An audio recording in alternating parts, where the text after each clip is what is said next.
De repente la Ciudad de México se volvió inhabitable. Lo que anteriormente eran hechos aislados relacionados con la violencia y con la delincuencia,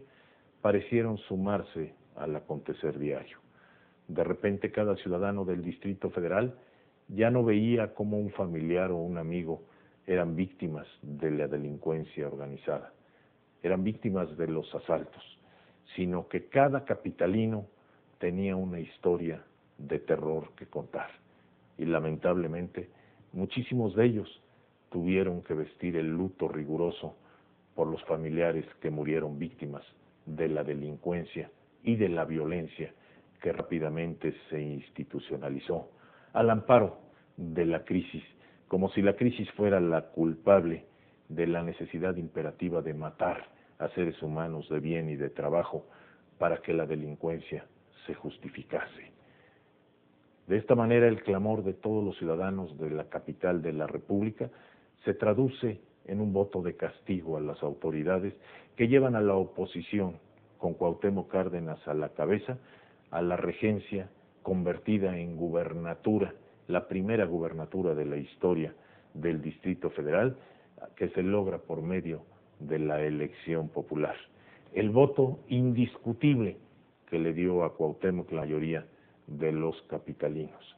Y es curioso observar cómo después de no hacer nada las autoridades durante estos 3 amargos años de crisis y otros 10 atrás de sucederse delitos por delincuentes organizados, de no hacer absolutamente nada, de participar en complicidad con ellos, de repente se inicia una inusitada actividad a través de operativos policíacos en distintas colonias de la Ciudad de México, en donde al principio se presume que los delincuentes son avisados previamente y más adelante se percibe que las autoridades están desesperadas por dejar una huella histórica de cuando menos en los últimos días que les quedan o en los últimos meses que les quedan de gobierno, de que algo trataron de hacer para terminar con la delincuencia. La verdad de las cosas es que hoy en la Ciudad de México nadie está seguro. La apuesta es tal vez al 50% de sobrevivir en un día común y corriente.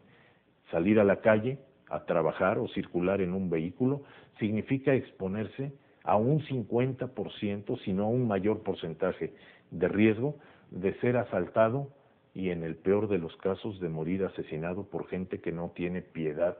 ni tiene sentimientos, que disfruta la manera en que asesinan a sus víctimas.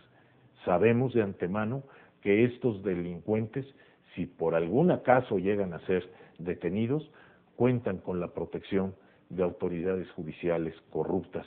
encargadas de cumplir la justicia, pero que al amparo de leyes benignas o de artilugios que tienen a través de la ley o de componendas que saben cómo arreglar, en menos de 72 horas los dejan en la calle, mientras las autoridades de derechos humanos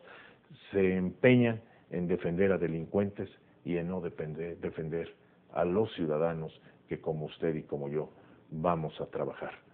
Habrá que observar con mucho cuidado lo que va a ocurrir allá. Ahora que la alternancia en el poder se está dando, seguramente cuando Cuauhtémoc Cárdenas asuma la gubernatura, tendrá que darle cumplimiento a su palabra al reclamo más importante que los capitalinos le hicieron para darle su voto, el de la seguridad.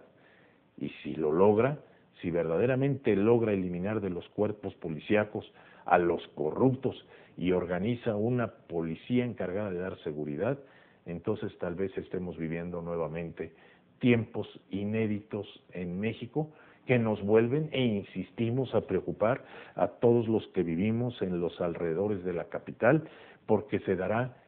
sin lugar a dudas el efecto cucaracha, es decir, el efecto de las cucarachas que salen cuando se les combate y vienen a refugiarse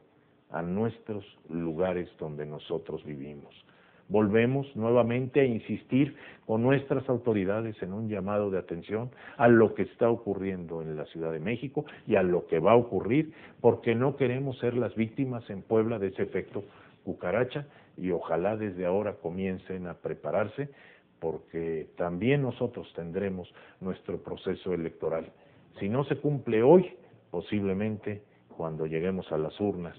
en unos cuantos meses más adelante, pudiera ocurrir lo mismo que ocurrió por allá.